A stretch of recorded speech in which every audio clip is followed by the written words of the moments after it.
Do you want that chance encounter with Darth Vader that used to require having a Disney Visa card? I am aware of this sector's reputation. I assure you that any disturbance will be dealt with. Well, you no longer are going to need it coming this year, but you will to meet Kylo Ren. This is the Magic Keycast. I'm Jason. Thanks for being here. If you haven't already, please hit that subscribe button. So what's exactly going on at Galaxy's Edge in Disneyland? Well, let's unlock the magic here on the Magic Keycast, and I'll fill you in. I'll run down some of my favorites, give you some insight on what's going to be different. So buckle up and let's jump to light speed. Here we are.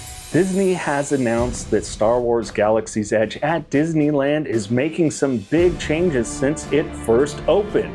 Starting April 29th of 2026, it's going to be huge. So let's talk Batuu's timeline overhaul, classic characters showing up, new storylines, updated music, and more. Let's touch on 5 key points about the changes in Batuu Galaxy's Edge at Disneyland only. Keep that in mind, this is not coming into effect at Disney World as of yet. So number 5 on my list of what's going to be most impactful about this change is the story and timeline expansion. Batuu will now represent multiple points in Star Wars history. That means the original trilogy, potentially from the New Republic and beyond, is all coming to Galaxy's Edge at Batuu. This means the land could keep evolving.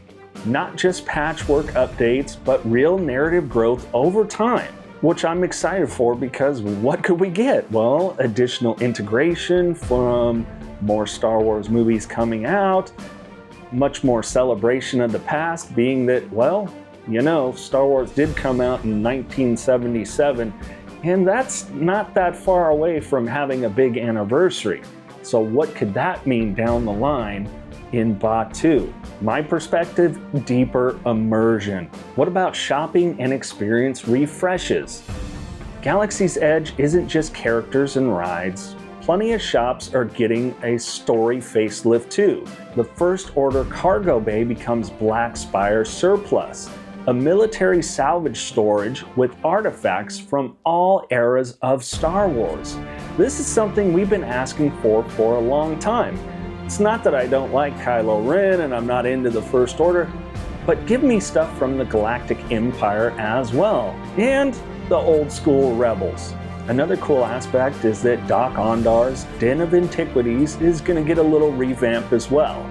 It'll feature more rare and timeline spanning items.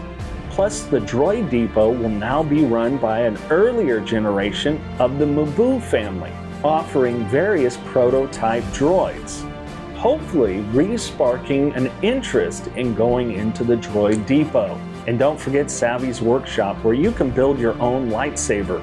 We know at some point between Empire Strikes Back and Return of the Jedi, Luke had to build a new lightsaber with a green kyber crystal.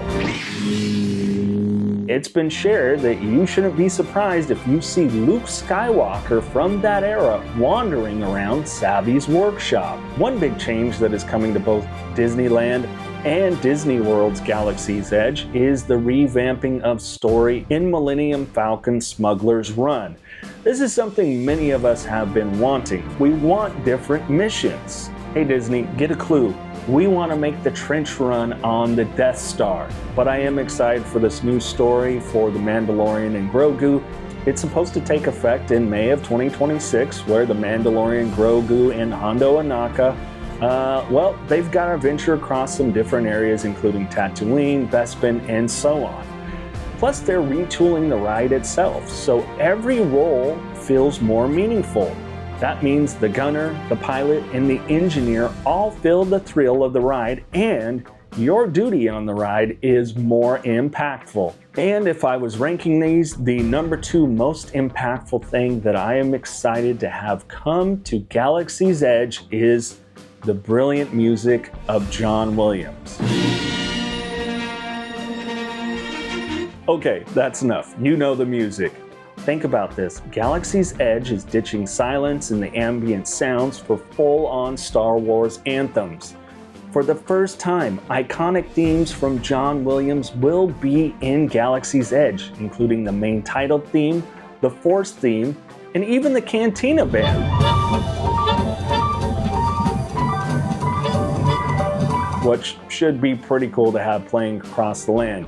Plus, you can't tell me you don't want to see Darth Vader and a fleet of stormtroopers walking through Galaxy's Edge to the Imperial March.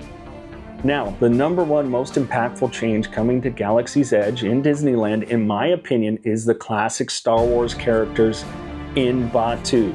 The timeline has been broken open, and I couldn't be more than excited for this. Like many of you, I've had cool encounters with Boba Fett, Kylo Ren, the First Order Stormtroopers, but now it's time we get Darth Vader in Galaxy's Edge. Speaking of Darth Vader, if you haven't caught on, I'm wearing my Darth Vader Super X suit. The very Super X Darth Vader suit that I was wearing when I met Darth Vader over in Tomorrowland, which for that, you needed a Disney visa to do so. Now, you won't need a Disney visa anymore to meet Darth Vader, but one big change that is happening, they're replacing over at the launch bay Darth Vader with Kylo Ren. So that's going to be a big shift that will happen and will only be special for Disney Visa card holders. So I guess I'll have to wear a Darth Vader suit when I meet Kylo Ren. And you might be wondering, what is Super X? Alright, so about to go in to meet Darth Vader. Got the Super X Darth Vader suit on. So this would be pretty cool to get these photos. Don't forget, we got the link in the description where you can use the code MAGICKEY and get a discount on purchasing anything from Super X. So be it the Darth Vader suit, all the Marvel line and so on. Just launched a Mandalorian line. It is freaking awesome, so go check it out. All right, back to the iconic characters, and I think the number one most impactful thing coming to Galaxy's Edge, Darth Vader, Luke Skywalker, Princess Leia, Han Solo, and more roaming the streets of the Black Spire Outpost. I can only hope that we get a Lando Calrissian in here, maybe some surprise droid visits that we have yet to see in Galaxy's Edge. For me personally, I don't feel like I could oversell how impactful this is going to be for me. I know that if I am walking in and the John Williams music is playing while I approach the Millennium Falcon, or just move about Batuu in general, it's going to have that same impact that it did on me when I was a kid watching Star Wars for the first time. I think this is a huge positive move in the right direction for Disney and what they're doing. After all, they purchased all this historical stuff when they got Lucas. Why not implement it all? So I'm very excited for these changes, and I'm curious if you are too. Let me know in the comments if you are excited about all the changes, some of the changes, or none of the changes coming to Disneyland's Galaxy's Edge. If you haven't already, please hit that subscribe button. Check out this fun video of Guess the Price, where Cassie and I went into Doc Ondar's Den of Antiquities, where she held up merchandise and I had to guess the price. But play along, because we give enough of a gap in there where you too can guess the price, and hey, add up your score and put it in the chat of that video at the end. It's $29.99. Well, that's not close. $10 off. What do you mean that's close? I'm trying to be nice.